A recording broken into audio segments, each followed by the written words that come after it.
Welcome to the Week in Italian Startup, where we discuss the latest highlights happening in the Italian tech and investment ecosystem. All right. So welcome everybody in the Week in Italian Startup, where Nicolò and I, we discuss the latest news happening in the Italian startup ecosystem. So welcome, Nick. Ciao Jack, ciao everybody. All right, so we have an interesting week actually. First of all, because we have two deals about travel. So travel seems to actually bounce back, and in a very powerful way. So we have two interesting raises, both from a travel startup managing like business trips, but also from another one managing an alternative way of travel. So I thought there was kind of the red thread linking last week a little bit. So let's get started maybe with BizAway. Very interesting deal.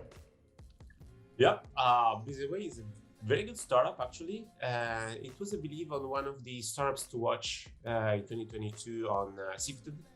Sifted, the online portal for VC and startup by the Financial Times. Yep. And they asked some Italian investors about what startups to watch, and BizAway was one of those. And here we are discussing a 10 million round just raised with the usual suspects: Azimut, Jellify, and Exoseeds as lead investors in the startup. Actually, the seed round was led by a Spanish fund, Alma Mundi. Yes.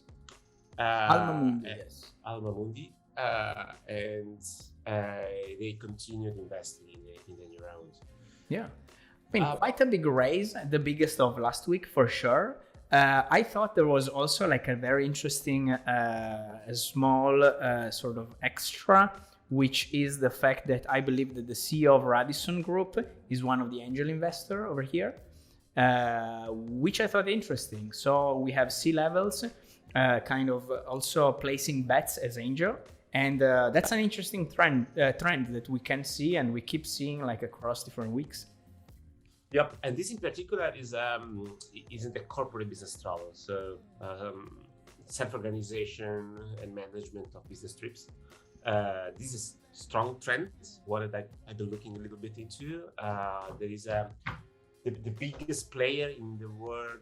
The traditional biggest player in the world is a spin out of American Express. American Express Business Travel, something like that. And they are going public with a SPAC merger. Like they just went public, they're going public in these weeks. And if you're interested into the vertical, go and read their investors presentation. Very interesting, because it gives a great overview about the global markets. Yeah, and I thought that was a great play because actually they're trying to reinvent the travel, like traditional travel agencies, when all the businesses kind of relied on people doing this. Now it's two things. Essentially, the business model allows companies to save up to 25% on travels, which is already like a great plus.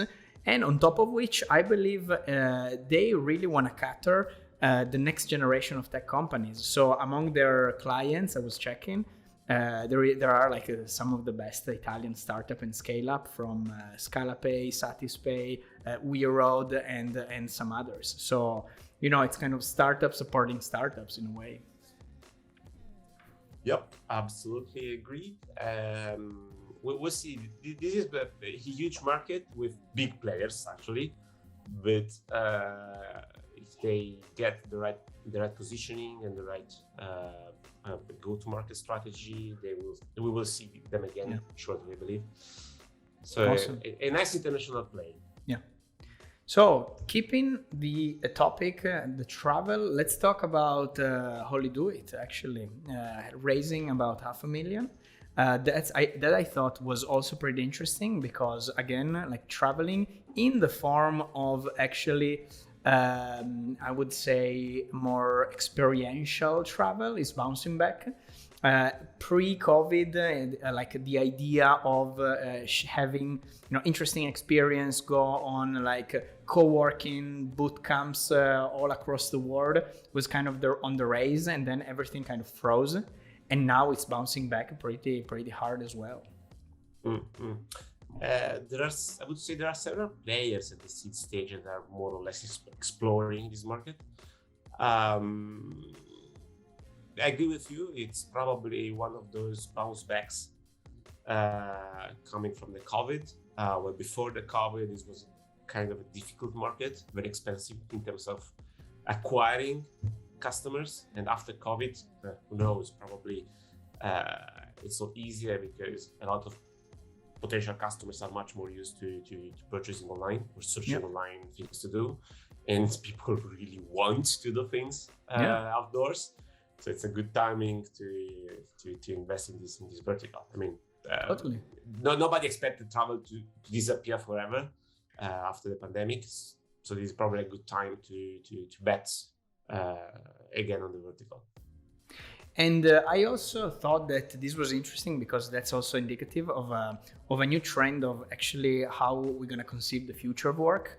So a lot of these kind of experience are actually or like kind of catered for people that want to work and build and do some digital work. So it's kind of a way to rethink holiday, working bootcamp, and like maybe learning bootcamp and so on and so forth. So we have this new beast where essentially it's crossing the boundaries between lifestyle, education, and work. That's very interesting. Totally agreed. And the other news of the week in the M&A section is the investment/acquisition by Talent Garden in Creative Harbor. That does exactly that. That's a co-working, co-living, co-whatever startup. So it's already mixing this type of life experiences with work experiences with personal growth altogether. It's a glimpse of a possible future. Actually. Yes, no, totally. Even though I was reading a recent statistic, and it appears that already 70% of people who were smart working during the COVID are already back in the office. So just 30% are still in a way in some kind of remote working mood. Yeah. So high, so soon. I have to say, yeah. But again, at some point there was the idea of sort of the work relocation, which I really enjoyed, where you kind of take your team and you relocate somewhere. It was kind of cool. Maybe that's gonna be revived in some forms, thanks to this kind of new hybrid way of thinking of work as a company. So I thought we need to keep an eye on this for sure. It's a very interesting trend. So that's pretty cool. All right, moving on. Let's talk about cosmetics, actually. So Hydraink, that's a very interesting news that you mentioned. So essentially, Hydraink has like a patent for a makeup, like a lip gloss that actually changes colors through an app. If that's my understanding is correct. It is the same I have. So I believe this is exactly what they're planning to do, and that's fascinating. I mean, I have no idea how that might work, but can you believe a feature where you open an app, you decide which color you want, and the stick will change color, and you can put the current mood and change it in half an hour. That's exactly. That's groundbreaking for the whole beauty sector. That's totally groundbreaking. And I feel it really kind of talks with the Gen Z in particular, both in terms of everything that is sort of the fast fashion trend, or the fact of really expressing fast emotion states and changing way of communicating. So that's really like groundbreaking for sure. Fast is fast for sure. Yeah, exactly. No, very interesting deal. The round is a 5 million round. Yes. And CDP Venture Capital is leading the investment. So yes. This time the South Fund. Correct. The one investing in the south of Italy is the lead investor. Yes. Since the startup is based in L'Aquila, Yeah. one of the regions covered by this fund. Very interesting. So Yeah. that's the change of consumer product, really. It's sort of an improvement of, kind of rethinking what you never thought you could rethink. When you think that something has been sort of done and there is no way to rethink about it, there you go. Yeah, if you think about it, it is one of those things that can be a disruptive innovation. Not disruptive in the sense of, changing the way people think, but this is disruptive nonetheless, because,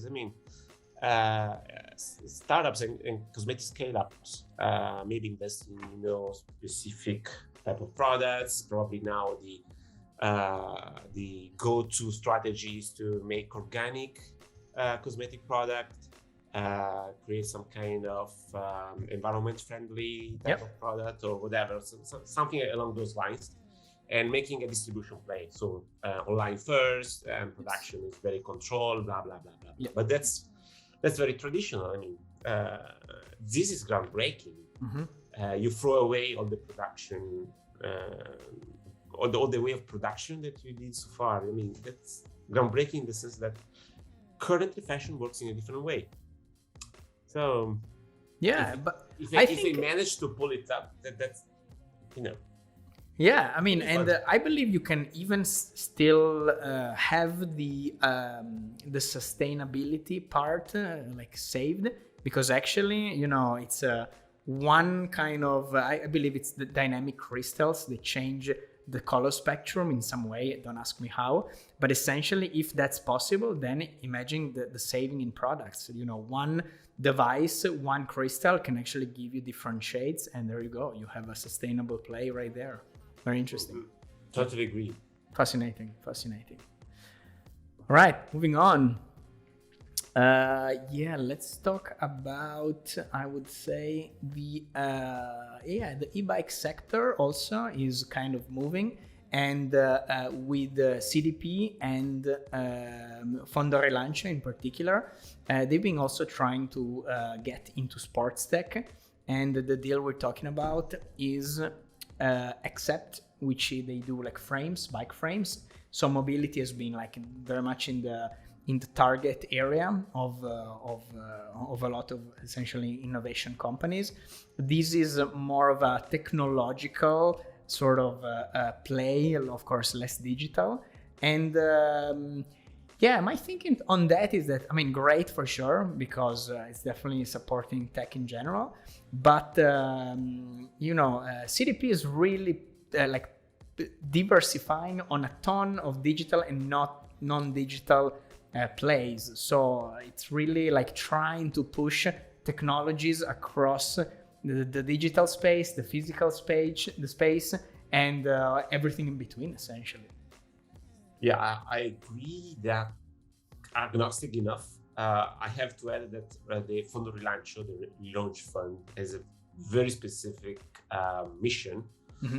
That's to invest in startups that raised capital, mostly from angel investors, right before during the pandemic, and that were hit heavily by the pandemic. Revenues going south and stuff like that. So basically, they are less about the pure VC play, and more about some kind of sustaining a startup going through a rough time. Even if the startup is probably not something that you expect to become a unicorn, but something that has some IP, some intellectual property, something interesting inside, and some investors who believe in the startup. So the scope is slightly wider, definitely wider than a traditional digital play. Yeah, got it. Yeah, but having said that, that's not the first deal in e-bikes or in the bike market. As you noticed, there were probably at least another 2 or 3 last year. Of course. Well, Italy has a strong tradition in making bikes, so I'm not surprised. Yeah. And there are a couple of players that are investing heavily in innovation in bikes. For example, the one incubated it in I don't get the name, but we have one developing advanced brakes for for bikes, and they raised quite a few million euros to develop their IP. So we have an ecosystem of innovation in the bike market. That's probably and it is probably not as small or a secondary market as we might think at first. It's a big one. Yeah. So yeah, it might make sense. Definitely an awesome trend, and definitely like a great tool for keeping like technology alive, actually. So that's awesome points for sure. Okay, so now you raise a really you mentioned a really interesting article about debt financing for startups, which I thought was particularly interesting because it's usually kind of an overlooked topic in a way in the venture world. So we talk about fundraise, we talk about investments in equity. Well, that's not the only tool that that early stage companies have available. And the report that you share is from Andreessen Horowitz, which really digs into some of the basic terminology up to dynamics in terms of how financing works. And I thought it was interesting. Also, given that last week with our two colleagues, we went through the Q1 updates, and we still saw how actually venture debt still plays an important role numerically. I believe I think it was almost half. Well, maybe like I don't know, less than half. But but it was 1/3. Exactly 1/3. But it was usually like the unmentioned like helper of startups. So what is your take on this? Yeah, I actually agree on this point. There are different ways for startups to raise debt, and in Italy there are a lot of ways to raise debt for a startup. There are some specific lines set up by the government that sustain investments in research and development. There are, of course, banks and operators financing startups. There are not Italian, but a few international operators who manage venture debt funds. Mm-hmm. And then there are the revenue-based financing startups focused on SaaS and recurring revenues, customers having recurring revenues. And there are a couple of players in Italy who are offering this type of financing. I would say that this article by Andreessen Horowitz is very thorough. It is extremely rich, and it gives a quite ample and very wide overview of the different ways to finance a startup by debt. And I think it's very important and for founders to be aware of these opportunities. Yeah, it's not always clear. And what I found particularly interesting also was the fact that there are actually startups working on these kind of financial tools.